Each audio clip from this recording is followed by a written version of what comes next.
Welcome, everyone. I'm Jack Llewellyn, and this is Cartels, Conspiracies, and Camarena. So last week, we started a multi-episode look at the actual abduction of Agent Camarena on February 7, 1985. And we showed you a rudimentary map of the area. So we have the American consulate, and then kitty corner from the consulate, we have the Camelot. Camelot was a bar restaurant where a lot of the DEA agents went. They met with informants there. They probably ate and drank there. And importantly, for our purposes, they parked their cars there. And that's where Agent Camarena's truck was when he was actually abducted. Okay. So remember, leaves the American consulate, walks across the street, gets to his truck, and that's when he is picked up. Okay. We also showed you a timeline last week, okay? A timeline of verifiable facts of what happened in the hour or so preceding and following Agent Camarena's abduction. Now, what's really important here, really important to know, is these are verifiable facts. Remember, immediately after it was apparent that Agent Camarena had been abducted or was missing, there were investigations, right? So people wrote down the recollections of the day before and what happened and the day of the kidnapping, all of that. So we have that information. And then I've also talked to people who were there that day. And so when I say these are verifiable facts, I believe they are absolutely verifiable facts. And the one fact that's really important for today's conversation is that shortly after 2 p.m., Agent Camarena says, I'm late for lunch with my wife. He leaves the American consulate after 2 p.m. and is then abducted outside of the Camelot. Okay. Now, there are a number of witnesses over time or other people who've made statements about what happened that day, said they had personal information of what had happened. And wouldn't it seem logical and right that if they had that information, if they had the personal knowledge, it should fit within that timeline, right? Within the timeline that's verifiable. Truth is, it doesn't. And we're going to show you. So listen to this. Watch as we go through this timeline.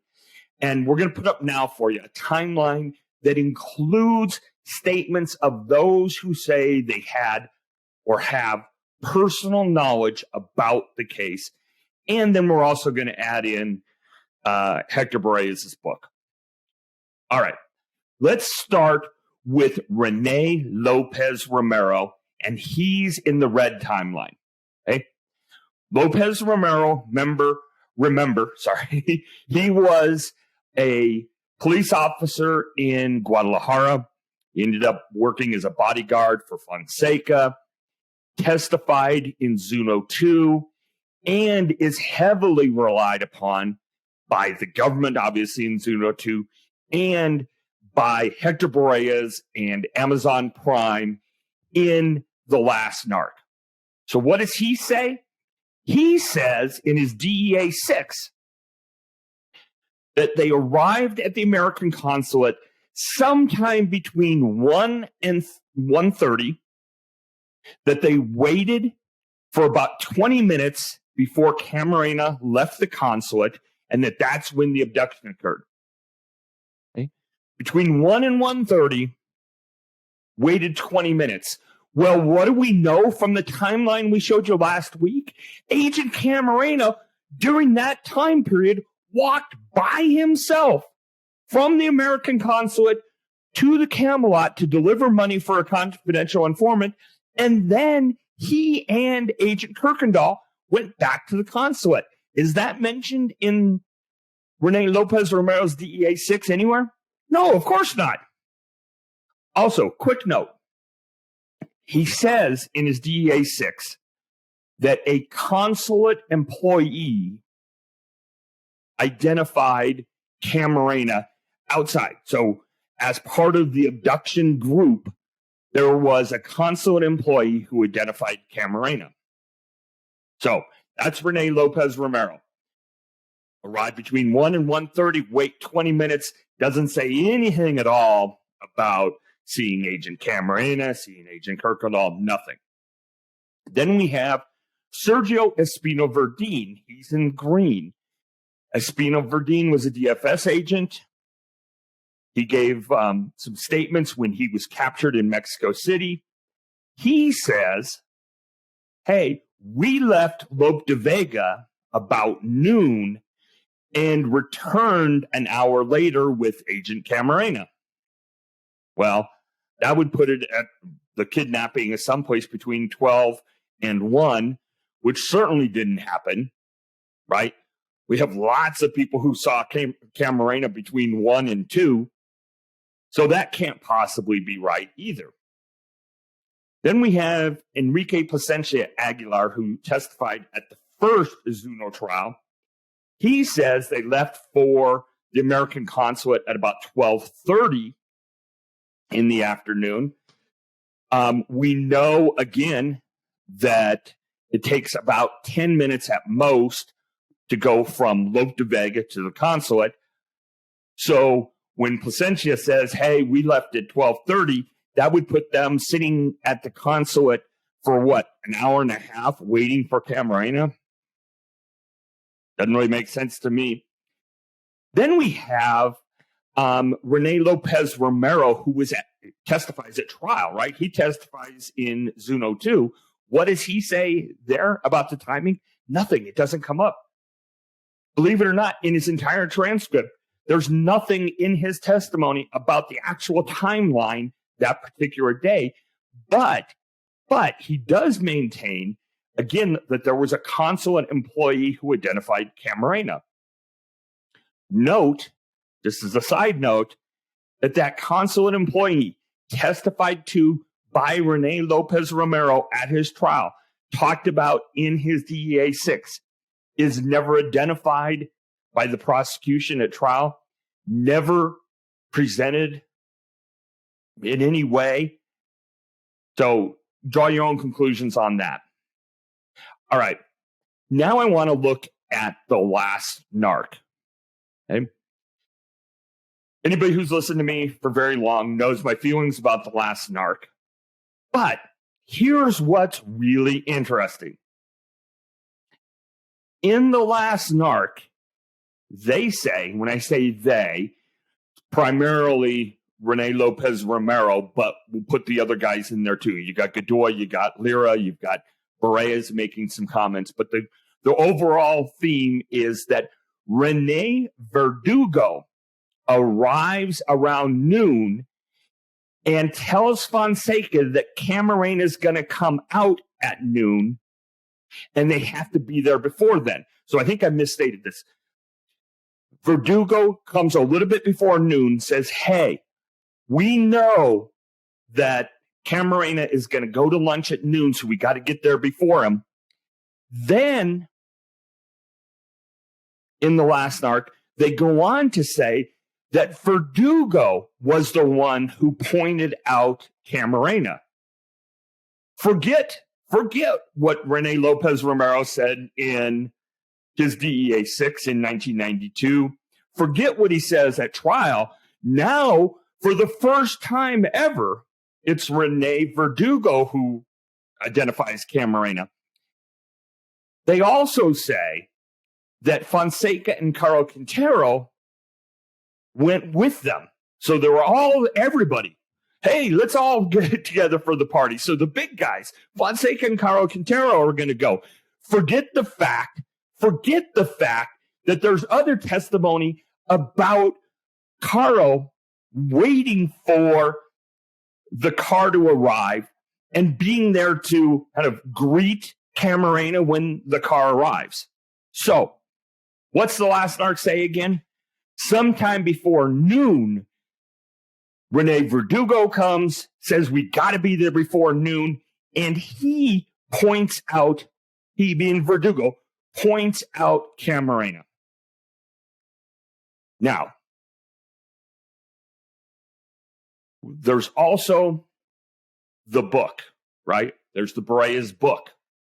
And remember, Barea's was the head of Lambda, had access to every document that the DEA has with respect to this investigation. And what does he say in the book? He says, at 1:30, someone arrives from the consulate saying the lawman was getting ready to leave for lunch. Keep in mind that the testimony, the statements from everyone in the consulate is that no one knew Camarena was going to lunch or when it was going to be. They were surprised when he said, oh my God, I'm late. But in Barea's book, he says, 1:30, someone arrives from the consulate saying the lawman was getting ready to leave. He says, then it's a 15-minute drive, which it's not. But let's just say it's a 15-minute drive. Then he says, hey, 5 minutes after they get there, Camarena arrives. He comes outside the consulate, and that's when he's picked up. So let's follow 1:30, 1:45. They're there for 5 minutes. That puts it at 1:50. Still not right. Right? Because we know consulate employees, DEA employees, all say he left after 2. And more importantly, how in the world can Barea's book be different than The Last Narc? Because it relies on, apparently, allegedly, the eyewitness testimony from these witnesses. The Last Narc does, and yet it's different than Barea says in his book. He also says, and this is a quick side note, he also says that the kidnapping was a brazen kidnapping in the middle of the day with dozens of witnesses. That is a crock. Okay? That's not true. There weren't dozens of witnesses. In fact, there really were no real witnesses to the kidnapping. Right? A couple people may have seen little bits and pieces of things, but nobody really saw the kidnapping. Okay. So, what's important to know? What do we want to take away from this before we get to part 3 next week? No witnesses fit their description of the timeline into the timeline we know is true. No witnesses say, hey, the kidnappers were there. They watched as Camarena walked across the street, or they watched as he went back across the street. Didn't happen. Number 3, also keep in mind, you've got DEA agents. Hey, these are trained people. You've got Kirkendall and Batchelor walking back and forth. You've got Camarena walking back and forth. None of them saw anything that raised a red flag. Okay? Is it possible somebody was there waiting? Of course it is. Is it likely? I don't know. You can leave that to your own judgment. Last thing I want to say is it has always been assumed, I think, by a lot of people who investigate this case and study this case, that Rene Lopez Romero was part of the kidnapping group. I'm here to tell you now that I don't think that's the case. I don't think it's the case for 2 reasons. Number 1 is what he says just doesn't add up. It doesn't match with the facts, but it matches with enough things that if somebody was being fed information, if somebody was preparing to lie, they would say what Rene Lopez Romero said. And number 2, I have it on good authority that someone that was involved in the kidnapping itself has said Rene Lopez Romero was not there. Okay, that is part 2. Next episode, part 3, we're going to look at other discrepancies between what the witnesses all say and see what that says about the witnesses and about the abduction itself. And we're going to conclude, if you will, with some unanswered questions and some hypotheses. So that is Cartels, Conspiracies, and Camarena for today. And I'll see you in the next episode.